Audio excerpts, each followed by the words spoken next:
Welcome to my YouTube channel. આજે આપણે બનાવીશું સેવ ટામેટાનું શાક। તો ચાલો શરૂ કરીએ સેવ ટામેટાનું શાક બનાવવાની। સૌપ્રથમ એક પેનમાં તેલ લઈ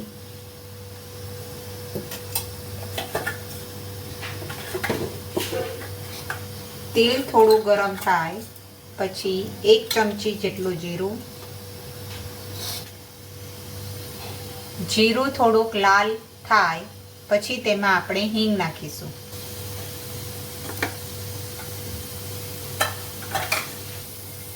મેં અહીં 3 નંગ કાંદા, 2 નંગ ટામેટા અને 2 કળી લસણ, 2-3 કાજુના ટુકડા અને 1 ચમચી મગજતરીની પેસ્ટ લીધેલી છે।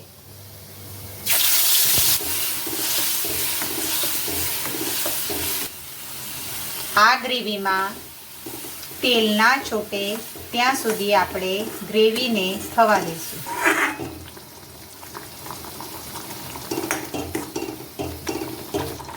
આપણે ગ્રેવીને 10 મિનિટ સુધી પકવવા દઈશું।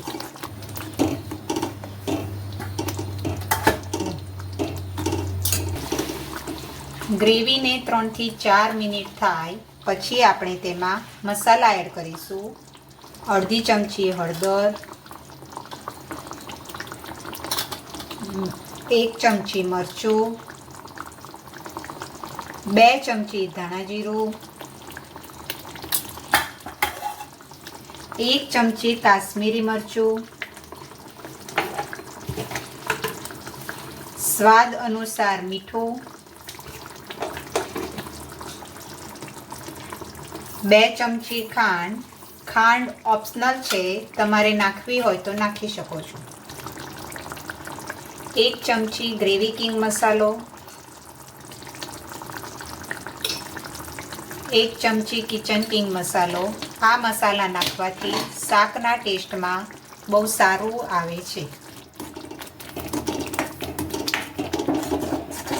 હવે થોડીક વાર માટે મસાલાને ગ્રેવીમાં થવા દઈશું। તેને માટે આપણે મસાલા એડ થાય તે માટે અડધો કપ પાણી રેડીશું।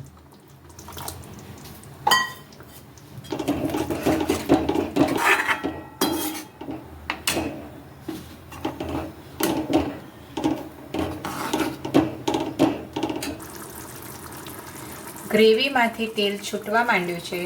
હવે આપણે તેમાં સમારેલા ટામેટાં ઉમેરી દઈશું। મેં અહીં 6 થી 7 નંગ ઉપરથી છાંડા કાઢીને ટામેટાં લીધા છે, તેને હવે આપણે શાકમાં મૂકી દઈશું। મેં અહીંયા 4 થી 5 કલાક પહેલાં ધોઈને ફ્રીઝમાં મૂકેલા ટામેટાં હતા। તેના ફ્રીઝમાં મૂકેલા ટામેટાની છાલ સારી રીતના નીકળી જાય છે। આપણે હવે તેમાં નાખી દઈશું। હવે તેને આપણે હલાવી દઈશું। 10 થી 15 મિનિટ સુધી આપણે તેને થવા દઈશું।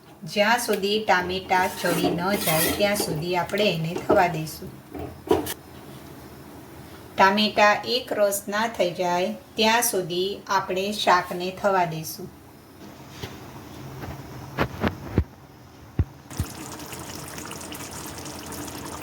દસ થી 15 મિનિટ થઈ ગઈ છે। અહીં આપણા ટામેટાં ચડી ગયા છે અને આપણું શાક તૈયાર છે। હવે આપણે તેને સર્વ કરીશું। તીખા ગાંઠિયા આપણે શાકમાં બી નાખી શકીએ છીએ અને એને સાઈડ પર પણ રાખીને ખાઈ શકાય છે। આ વિડીયોને લાઈક કરો, કોમેન્ટ કરો, શેર કરો અને સબસ્ક્રાઈબ કરો। Thank you.